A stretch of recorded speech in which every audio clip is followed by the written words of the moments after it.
welcome back to my freaking channel. If you guys want to see how I got this look, keep on watching. So first we're gonna start off with a 613 frontal wig. This is by Lemoda hair, y'all. I believe this was in 22 inches, so make sure you guys check them out.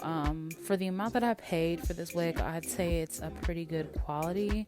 Wasn't too bad in my opinion. So right now what I'm doing is just parting the hair off. I did two small pieces in the front. I had the blue colors come up a little bit higher than the rest of the color did. So I wanted to section off those two front pieces, kind of like the bangs.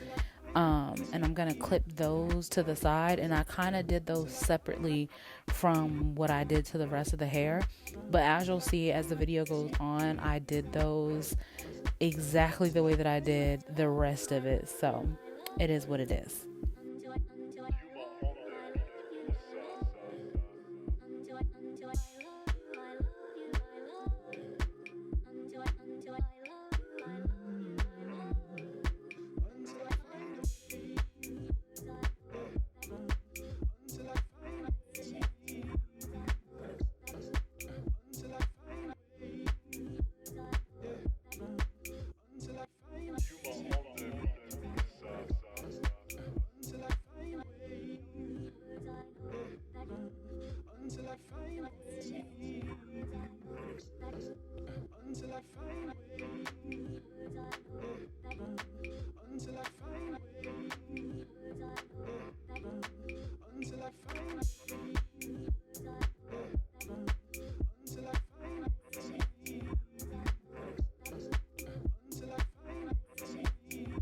So the colors that you're going to see me today are baby blue and indigo blue.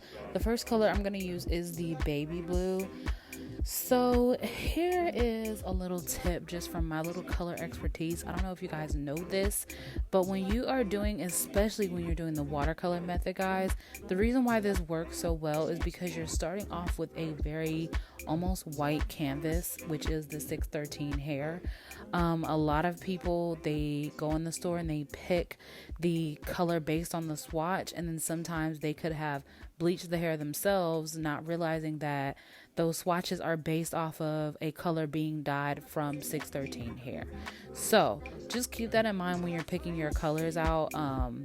A lot of times, like, you have to go a step brighter to get the color that you want. I don't know if that makes sense, but you have to work kind of backwards. Today I'm going to be doing an ombre. So the best way to do this is to start from your very lightest color, because the darker color is going to wash right over that. So I'm going to use the baby blue color first, and I'm using warm water, not super hot. Warm water will suffice. And I'm just dunking the hair in there. The baby blue, I didn't want it to be perfect. I just wanted to have a nice cast so that, you know, this was a beautiful gradient effect, and that the hair just had a nice flow to it and that it wasn't so choppy. But you actually could have poured a little bit of the darker blue in there to get this color, but this is just me being a little bit more difficult.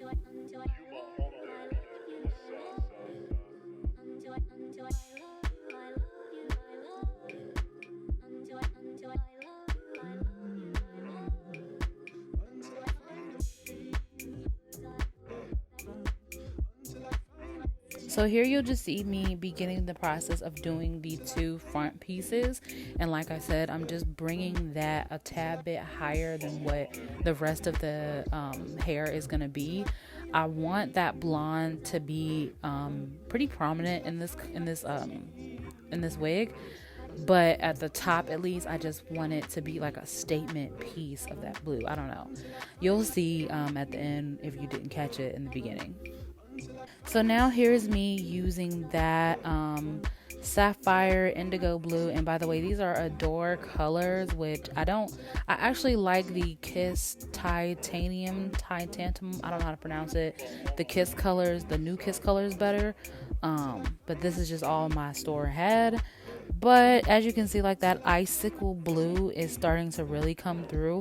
The only thing I will say with doing this method over, you know, piece by piece coloring is that when you color hair piece by piece, you can see every piece that does not have color to it.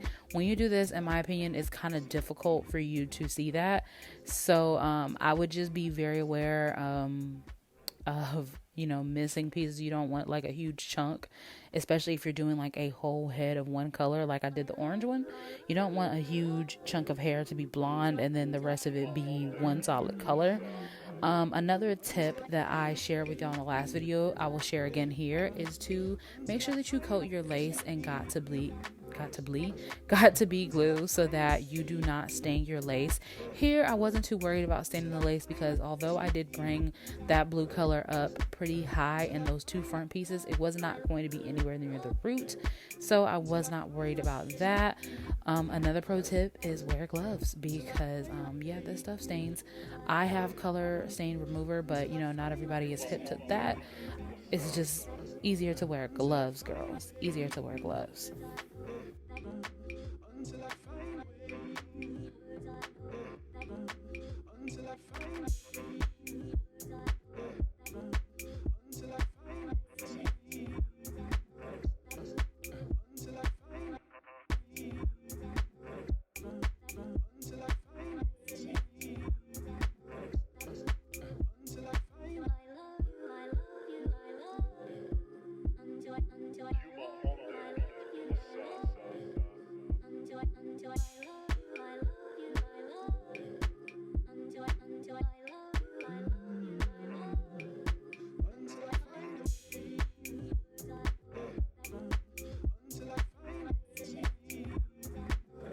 So here you're gonna see me go ahead and prepare this wig to get washed and conditioned. I'm using the Ion Color Sealer.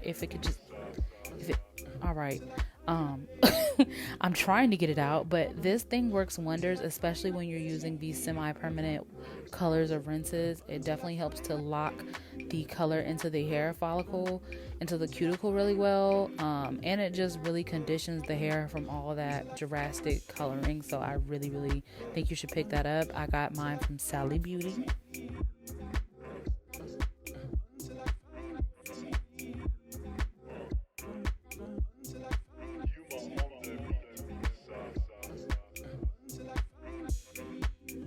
Look at that beautiful gradient. Oh my god, against the flowers. Like, and my client was so happy. Shout out to the young lady that did purchase this wig. She loved it. She said she got like 1 million compliments on the color. I thought that this just reminded me of like Icicle Girl. This is definitely giving me Elsa if she was a hood girl. I freaking loved how this came out. I definitely wish I would have left more of the blonde, and I didn't want the blue to come up that high, but that's just, you know, personal thing. But overall I loved it. Make sure you guys like, comment, and subscribe, and definitely, you know, retweet, post this video as many times as possible. And yeah, I will see you guys in the next one, and make sure that you let me know what other crazy colors you want to see me do. Okay, bye.